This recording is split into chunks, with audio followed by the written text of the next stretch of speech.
G'day, welcome back to the channel and welcome to today's video. My name's Matt, but you all know me as WFX Malice. In today's video, I'm going to be sharing with you my top 10 tips and tricks to purchase a vehicle from a remote location as sight unseen. Let's get started.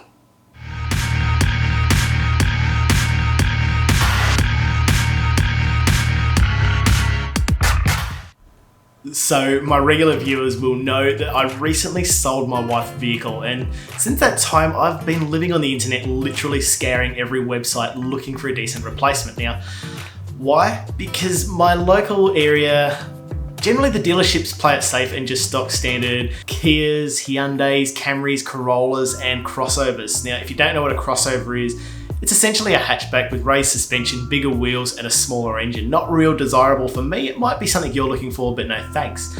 I've got a slightly pickier taste. I was looking for something European, low kilometers, lots of options, good price and a good color. Now, to do that, I'm gonna have to look in either Melbourne or Sydney because that's where the saturation of those particular cars are. If there's more vehicles available in that area, there's gonna be better competition, in which case I'm more than likely gonna get a better price. Now, with coronavirus in full force, I can't travel to Melbourne. It's in Victoria and their borders are closed at the moment due to an outbreak. In Sydney, there's been a couple of outbreaks as well, not as bad, but it means if I go there, I'm gonna have to self-isolate for 2 weeks when I get home. So I'm definitely not traveling.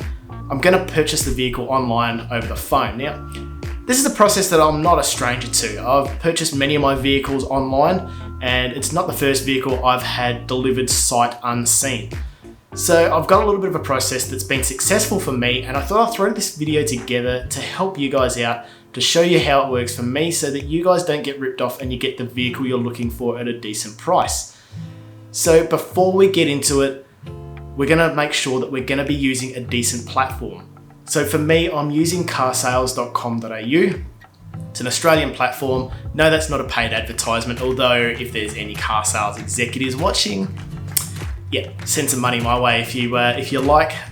Feel free to write me a check and save yourself the trouble of filling in the dollar value. I'll do that for you.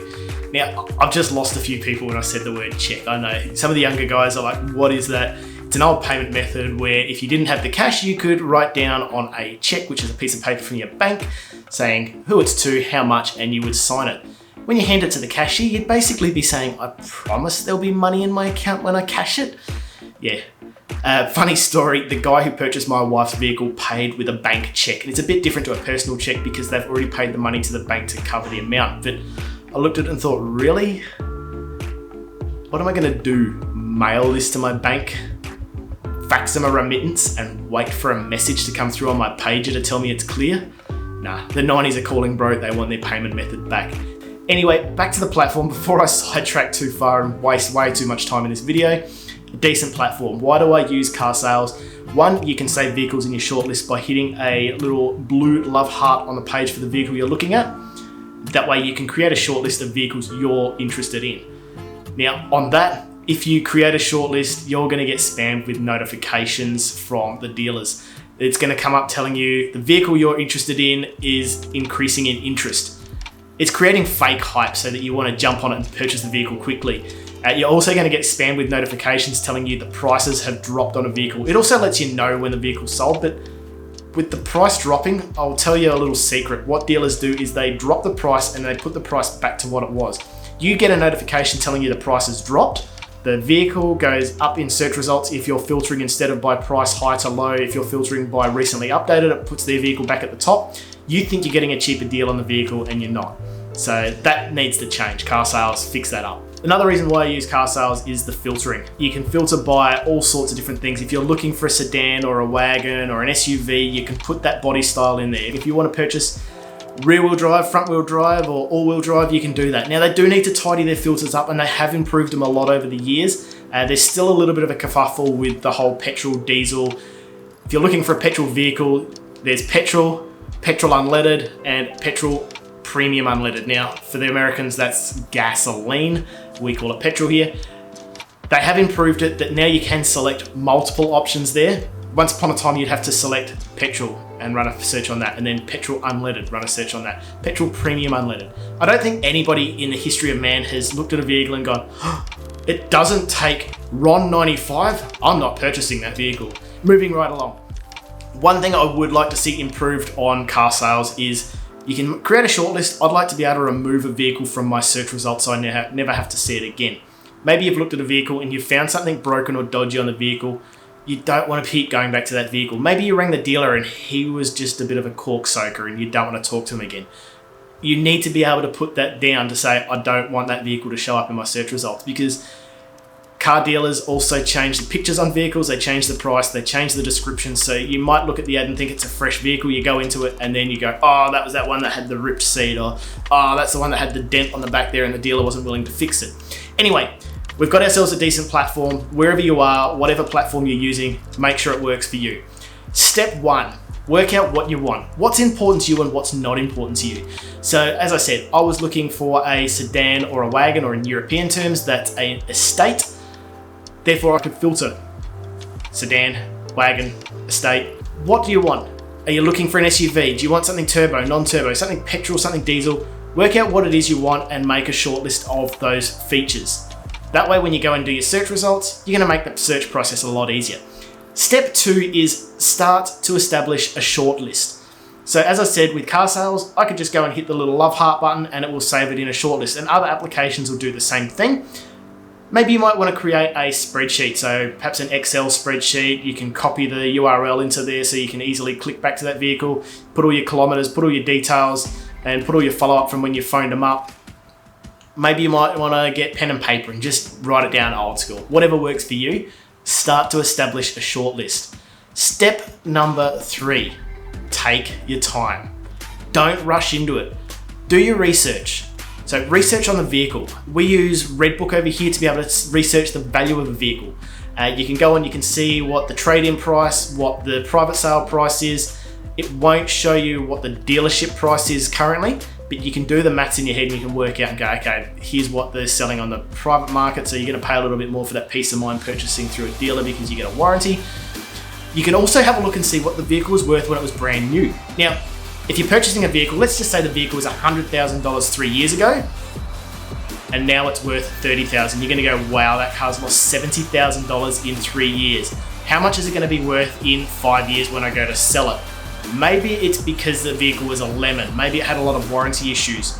Maybe it's because that brand of vehicle isn't very popular and there's not a lot of people searching for one, in which case you might get yourself a bargain. So do your research there. Have a look at what the engine is. Do your research on the engine. There's plenty of websites that give full reviews on an engine. Have a look. Find out what the pros and cons are with it. Find out if there was any major faults. Find out if it's expensive to service. Find out if it's a timing belt engine. Because if it's a timing belt engine, you're gonna have to change that timing belt somewhere between 120 and 150,000 kilometers, and somewhere between 7 and 10 years. And obviously it's whichever comes first, and if you want to keep your warranty, you're going to have to change those in accordance to the manufacturer's requirements. If you snap a timing belt and you've ignored the servicing on it, you're going to be up for some big money. Once you've got yourself your research on the vehicle, do some research on the dealer. Find out who the dealer is. Now, car sales block the names of dealers. You're not allowed to advertise the name of your dealership in your ad. Why? Because it's free for dealers to advertise vehicles, or really cheap compared to what it is for us to list the vehicle. Where they charge the dealers money is every time you call them. So you call the number on the ad, it goes through car sales connect line, it patches you across to the dealer, and the dealer has to pay money every time someone calls them. That's annoying for the dealer, particularly if he gets a lot of people just ringing around, just asking random questions about a car without interest to purchase. So what I do generally is I will have a look at the ad. Sometimes you might see in the background a sign for something nearby the dealer, perhaps a business across the road. Maybe sometimes you can see a reflection in the window of the name of the dealership. Maybe they've taken a picture of the books and they have their business card with those books. There's little tricks dealers do so that you can find out who they are. Sometimes it might say, we're a Toyota dealership 20 minutes north of Sydney. So you could go on Google Maps and, well, realistically 20 minutes north of Sydney is probably, I don't know, the other side of the Harbour Bridge in Kirribilli. Anyone who's been to Sydney knows what I'm talking about. The other thing you can do is you can also look at the pictures for the GPS. Although a lot of dealers nowadays will have their pictures taken for a vehicle with a photographer in their studio because it's got nice lighting, they might have a turntable. The picture usually of the GPS screen is taken at the dealership, so you can see what roads, what corners, what intersections. Jump on Google Maps and reverse that and throw your little yellow man down on the street and you can see the name of the dealership. Google that dealership. Have a look at their Google reviews. Have they got a good reputation, or is there a lot of people complaining that they got ripped off? Straight away, you're going to know, do I trust this person? Yes or no? Another trick you can also use to find the dealer is to cross-reference them with other platforms such as things like Gumtree. You could search for that exact vehicle in the rough location that they've advertised, and you could also perhaps filter it right down by price and kilometers and look for that exact vehicle, because on something like Gumtree, they're going to have their real name and their real phone number on there. So once again, it's a nice way of getting through to them. Never send the dealers text messages through things like car sales. And if you do, don't put too much information, because if they call you back, they have to pay for that connection. And if they've put a lot of information and you sound like you're going to be hard work or trouble, they're probably going to delete your message and ignore you. So be aware that does happen. Once you've done a bit of research on the dealer, perhaps you can find out who the actual sales rep is, and maybe they might have their name there. Once again, have a look on the Google reviews, see if there's common things there. It's something also to take into consideration in later steps when you call them. Find out how long he's been there. You're going to know. If he's a fresh sales rep, he's probably hungry for a sale, and he's hungry to get that full price that his sales manager told him he has to get, whereas someone who's been there a long time knows the ropes and knows that if you do quick sales, you might have to drop the price, but you're going to sell more cars, you're going to get a better reputation, and more people are going to phone you through. You make more money. Okay, moving on to step 4. Call the dealer. Ask a lot of questions. As I said, ask the dealer. Ask his name. What's your name? What's the name of your dealership? If you've already looked them up on Google, you're going to know that. So for me, I have a little spreadsheet that I have printed out, and I just jot down all these details before I phone them. The name of the make of the vehicle, the model, the year, the kilometers, the price, the dealership, where they're located, their phone number, just for quick reference. Once you start asking them questions, you want to find out things like, has it got a clear title? So has it been written off, stolen, recovered, hail damage, flood damage, anything along those lines may affect you for insurance, and it may affect your resale on the vehicle. Service history. Do the dates line up with the kilometers? Have they serviced this in accordance to the service manual, or have they missed a lot of those services? Any known issues? Ask them that. Say, is there any known issues with the vehicle? Is there any mechanical? When you had the vehicle mechanically inspected, did they mention if the brakes are worn or the tires are low, or is there scratches on the vehicle? Is there scuffs on the wheels? Is there any rips in the interior? Ask them these questions. Doesn't matter if you've already seen them in the pictures. Ask the dealer, see if he's honest with you. Ask if there's any minor wear, as I said, scratches, scuffs. Confirm the features of the vehicle. He might have advertised a sunroof, but you can't see one in the pictures. Ask him, does it have that sunroof? Oh, hang on, that's a typo. Sorry, we copy and pasted this ad from another vehicle that's identical. Yeah, my bad. Make sure you cover that off before you get the vehicle, because with advertising online, there's the right for errors and omissions, legal terms for being able to say that we might be incorrect with our listing. Do your due diligence. Ask about what warranty is included in the vehicle. They might offer a 3-month warranty, but it only covers maybe $500 per repair. So you buy a vehicle and 2 weeks later the engine blows and you're only going to get $500 towards that repair. You're out of pocket. Ask them if they have an extended warranty. Ask them if they can include that in the price of the vehicle. Ask them, will they send you detailed pictures of any wear and tear on that vehicle? When you ask them questions, shut up. 2 second silence, you see that? That's awkward. The dealer, he's a sales rep, he likes talking. He will continue talking, so don't interrupt them with things like, oh yeah, oh that sounds good, yep. Let them keep talking. Be silent, shut up, and wait a good 2 seconds after they finish talking to see if they keep talking more. He may uncover something that you don't know about the vehicle. He may answer a question that you weren't going to ask. Don't talk about finance. If they ask you about finance, how you plan on paying for the vehicle, just say, oh, we'll cover that off when I get to it. Never talk about how much you can afford per month or per week or per fortnight, because a sales rep is going to sell you a vehicle that you can't afford then. You might be willing to pay, say, $200 a fortnight on repayments. They're going to go, excellent, $21,000 car over 3 or 4 years with interest rate. It's about $200 a fortnight. But then they're going to say, oh, we've got this vehicle over here. I'll be able to do that at $200 a fortnight as well. And they'll sell you a vehicle that's worth $40,000 or $50,000 on a 6 or a 7 year finance deal. And there's going to be a residual at the end, of balloon payment. So once you've got to the end of the 6 or 7 years, there's still, say, maybe $20,000 that you have to go and refinance or pay that out. Never talk finance with a dealer. You can say to them, look, I prefer not to talk about finance with you. I prefer to speak to your qualified finance manager or business manager. Every dealership has one of those, and he's the man that's qualified to talk about your financial situation. Don't talk to the rep. He knows nothing. Ignore that. Don't be rude about it, but don't talk to him about it. Now, before I move on, understand where a sales rep makes money on a vehicle. This might sound funny, but they don't make a lot of money selling vehicles. You might look at the trade-in price and go, the trade-in price is $14,000. I know he's paid about $14,000 and he's trying to charge me $21,000. There's $7,000 he wants to make on that car. No. There's tax involved in that. There's transfer fees for them to put that in their name. They've got to get the vehicle from where they picked it up from. Maybe someone traded it to a wholesaler. They've got to purchase it from the wholesaler. They've got to get it trucked to their location. They need to get it detailed. They need to get a mechanical inspection on it. They have to pay for the lot that the car's parked on. There's rent on the actual premises. They've got to pay perhaps a secretary. They've got to pay a finance manager. The dealer principal wants to make money, and maybe the dealership's owned by an outside investor. He wants to make money. So by the time it comes down to that little sales rep taking the phone call, well, they've got to pay advertising as well, car sales, as I said. By the time it gets down to that sales rep, he's only making a few $100s, maybe $1,000 on that vehicle tops. So yes, the vehicle might be $21,999, but if you think you're just going to smash it down to $21,000, he's basically losing every part of his profit, which some of them may be willing to do because they're going to make their money elsewhere. By selling you that finance package, he makes a profit on that. By them selling you a warranty, he may make a margin on that. Getting aftermarket accessories and vehicle protection, things like window tint, paint protection, interior cover, all this sort of thing, they can make money off of. So they might do a real good deal on the car, but then they're going to make money elsewhere. Be aware of that. So when it comes down to financing, that's why I said don't talk finance with him, because you may end up going through a bank, getting a better interest rate and saving yourself some money. He's not happy about that because that's now margin he's lost.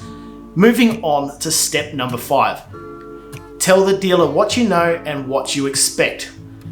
Damage you've noticed in the photos. And this is why I said don't tell them if you've seen damage in the photo. Ask the dealer. Once he's got to the end and he's mentioned everything, that's when you can say, hey, you didn't mention to me about the damage on the wheels. I noticed in the 5th photo on your ad, the wheels look pretty scuffed. It looks like it's found every curb in its life.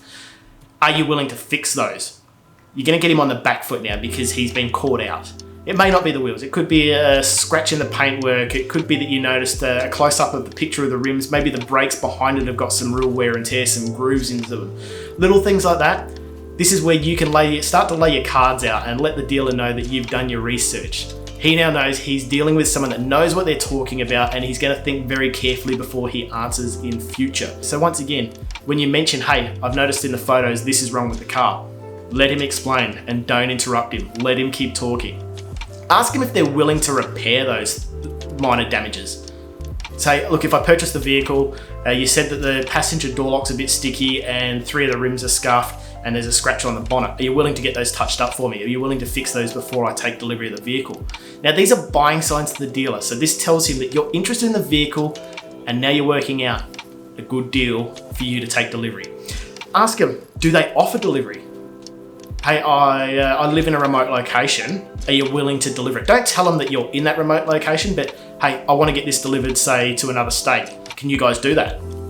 Find out what they're willing to offer. Then ask him for a price including extended warranty or any option that you want with the vehicle, delivery, registration. Be aware that if you're purchasing from a different state, depending on where you live, they may not be able to put registration on that vehicle. You're going to have to purchase the vehicle from them, get it delivered to your area. You may need to do a roadworthy once it gets delivered. You may need to pay a stamp duty on that vehicle. For me, that's $3 in every 100. So work that out into the budget. $20,000 car, there's $600. You're going to have to pay registration fees. You're going to have to buy number plates. Before you get the vehicle on the road, you could be up for another $1,500. So take that into consideration. If you're buying a car in your state but from a remote location, you're going to be able to get on-roads costs, and you can talk that into the deal. Why am I saying you're asking for all this? It's a reason for you to be able to break the conversation. That takes us to number 6. End the initial call. Wait. Do some more research in the meantime. Wait for those photos on the damage. Wait for their quote. Compare what you learnt about the vehicle. Have another look at other vehicles and go, well, now he's told me it's got this, this, and this wrong. This vehicle doesn't look like that's got anything wrong. It is a little bit dearer. Maybe it's worth getting that. Check out what the other transport costs are available. So Do your own research, jump online and get a quote from a transport company. Do all your research on what their price of the warranty and all of this sort of stuff. So when he sends you the quote, you can start to analyze it. Make a counter offer. So lay all your cards down. You're going to call the dealer back. You've left it for a little bit. You've left him on the back burn. He's wondering now, has he sold a vehicle or has he just wasted all his time talking to you? Tell him that you're buying the car unseen. Let him know now. I'm not going to be able to have a look at this vehicle because you haven't told him earlier, so he's had to be honest. He's worried you're going to come down and see the vehicle. If he doesn't tell you about something, you're going to notice it. Tell him that you're considering a few other vehicles like this vehicle from other dealerships. Make him aware that he's not the only one. He has to do a good deal to compete with the other guys. Is this car $15,000? Yeah, it is now. And because of your loss, folks, I'll throw in the undercoating for $490. Ask him for a breakdown on the quote. So, okay, so you told me you can do that car $25,490 delivered to my door with a warranty. Can I get you to break that down? So how much is the warranty? How much is the delivery? Right, okay. Now, I noticed I can get delivery through this other company for $700, but you just said $1,000 for delivery. Is there any reason why that's $1,000? There's a big gap there. Is it best if I use my own transport? Put him on the back foot, because now he's just exposed that he's trying to make $300 off putting the car on a truck. That's a nice margin first letting a guy come and pick the car up from your dealership and load it on the back of the truck. He hasn't really done anything. All he's done is booked it. Here's where you're able to start to talk about finance. So you can say to him, hey, look, I've got some cash or I've got no cash. I'm looking for finance. Can I talk to the business manager? And this is where you can now also get a quote on the finance. So he may be willing to do a better deal if he thinks he's going to get finance through his dealership. So he may be able to revise some of those prices. You've got your bundle. You know exactly what you're willing to pay for the vehicle. Speak to the finance manager because he may go and whack on another $600 or $700 administration fee. Now that administration fee is them putting paperwork through to the registration office. He's already charging you for perhaps rego and delivery. Now the dealership business manager is trying to make another margin on top of his loan. They're trying to make more money out of you. So this is why it's important before you go and sign a contract and agree to a price. You've already got his best deal from him. Talk to his business manager, and then if he's going to charge you administration fees on top, you'd say, hang on, I'm not willing to pay that. Can you reduce that? If he's not willing to reduce it, say, okay, I need to go and speak to my sales rep and I want to renegotiate on that price, and get back onto that sales rep and say, hey, look, the business manager wants to charge me $600 administration fee. That's a lot of money for filing a couple of bits of paper. I now need $550 off of that price that you quoted me on the vehicle to cover this additional cost. Let them know you're not willing to pay that. Someone has to flip that bill. It's another bartering process, and a lot of people make that mistake. Once you've got to your final deal, don't say yes. I know you want to. You've talked him down. You feel like you're robbing him blind. Say, look, I need to run it past the other half, or I need to run it past my parents. I need to run it past someone else. Like, let them think that you're dealing with someone else. They don't have to know your personal situation. You might be single, living at home. They don't need to know that. They can think you've got a partner. That's someone else. It's another person they're going to have to get approval from. They've won you over, but now they're not getting to win over this other person.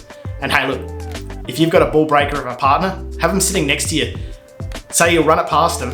Don't put them on hold. Don't hang up the phone. You can be talking to your other partner and they can be there tearing his deal to shreds and letting this dealer know that he hasn't got a good deal. He needs to do a better price. Maybe you're going to go with the price he's got, but you don't want him to know that it's a good deal. You want him to think that you're still struggling over it. If you haven't got someone else there, feel free to either put them on hold or say, I'll call you back in a minute. Don't pay a deposit. Now, do the deal is step number 9. When it gets to this point, they're going to want a deposit. So you phone them back and go, okay, we're going to move ahead with that deal, or here's my counter offer. Are you willing to do it? Make that deal. Don't pay a deposit yet. He's going to ask for a deposit. He's going to say, okay, no worries. I need a holding deposit so we don't sell the vehicle to someone else. What's your credit card number? No. Get him to put the deal in writing. Say, I need this in writing. Stay on the phone with them. Don't hang up. Stay on the phone and make them either get their receptionist or admin clerk or themselves to put this into writing. Make up a receipt or a sales contract, a deposit slip. That way, you know that you've paid a deposit on a vehicle that comes with this warranty, it comes with this delivery, this many kilometers, it is the vehicle that you've looked at online, that you haven't, I don't know, purchased another vehicle that's identical on their yard, whatever it is. Get that piece of paper, look over it. Okay, well, we'll take these home, run through them with a fine-tooth comb, cross the T's and dot the lowercase j's.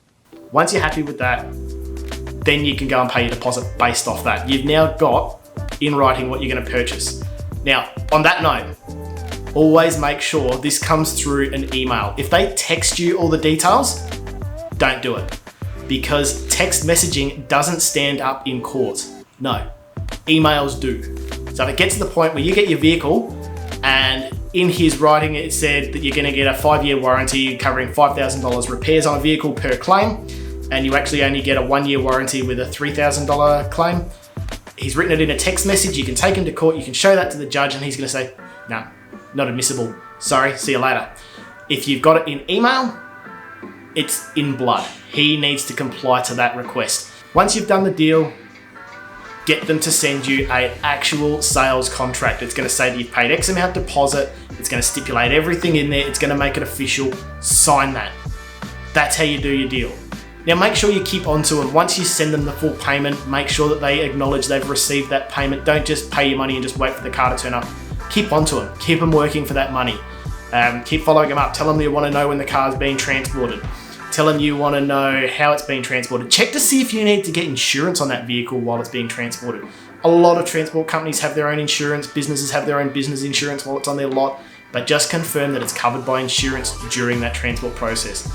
Ask them, will they take more photos of the vehicle before it gets loaded on the truck so that you can compare it when it gets there. If there's additional scratches or dents or damage, you can go and claim through that tracking company. Don't let anyone pull the wool over your eyes. So, I hope this has helped you guys. I hope you found this useful, and I hope you get a good deal on your next car. I haven't said who I purchased this vehicle from. I haven't said what sort of vehicle it is. I will do another video once the car turns up. So we'll show the vehicle that we purchased.